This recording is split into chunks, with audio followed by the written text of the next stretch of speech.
Hey, I'm here. Welcome to my channel. Today I will read from the r/malicious compliance subreddit. So let's jump into it. My daughter stole my inheritance, so I took everything back. My then wife and I had a son when we were 19 and 18 respectively. We split up when he was 2 and he lived with me. His half-sister was born a year later and she lived with his father and stepmother. She would come over every other weekend. She was always jealous of my son and me.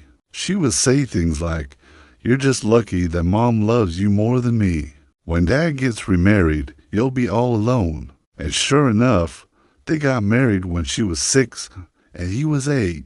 She was right. They moved away and I rarely saw her after that. My son and I were very close. As he got older, we did everything together. He told me all his secrets and I told him all mine. When I passed away, he was my sole beneficiary. I put him in the will to take my house and everything else I owned. This was his inheritance. When I was 55, I was diagnosed with terminal cancer. At the time, my son was 19 and in college. I asked him to move in with me while I was sick so I wouldn't be alone. He did this and took care of me until I died. I was very grateful for this. After I buried my son, I found out that my ex-husband and his wife had disinherited my grandson, aka their daughter, in favor of my nephew. My nephew didn't even show up to either of our funerals. I couldn't believe they would treat their own flesh and blood this way. It made me really angry.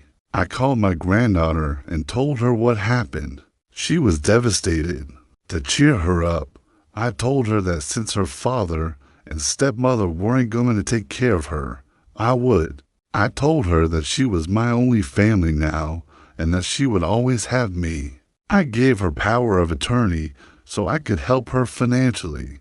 She took me to court to formally establish her as my sole beneficiary so that she could inherit my house and everything else I owned.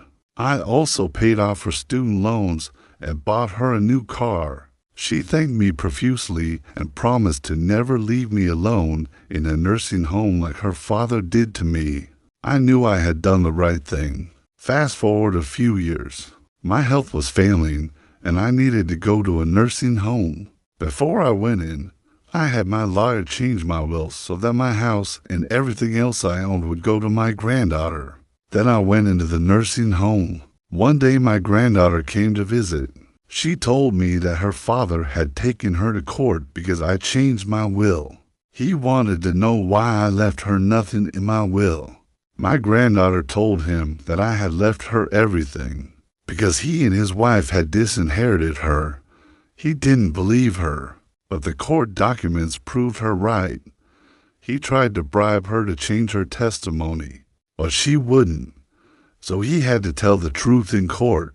A few weeks later, he and his wife sold the house they had inherited from me and moved into a smaller one. They told everyone that they were downsizing, but I heard through the grapevine that it was really because they had to pay my granddaughter what they owed her. My granddaughter graduated with honors from the university with a degree in social work. After that, she got a great job and bought a beautiful house. She visits me every day, sometimes bringing her friends or colleagues who are also studying for their social work degrees. I am so proud of the woman she has become. The last time I saw her father, he was begging me to let him buy her the childhood she deserved. The bad, he and his wife didn't think she deserved it when she actually needed it. I told him that it was too late. She had suffered enough.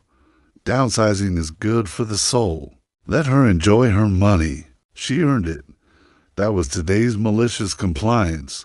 And if you like this content, check out my podcast where I publish the exact same episodes. Also hit that subscribe button because I put out new Reddit videos every single day.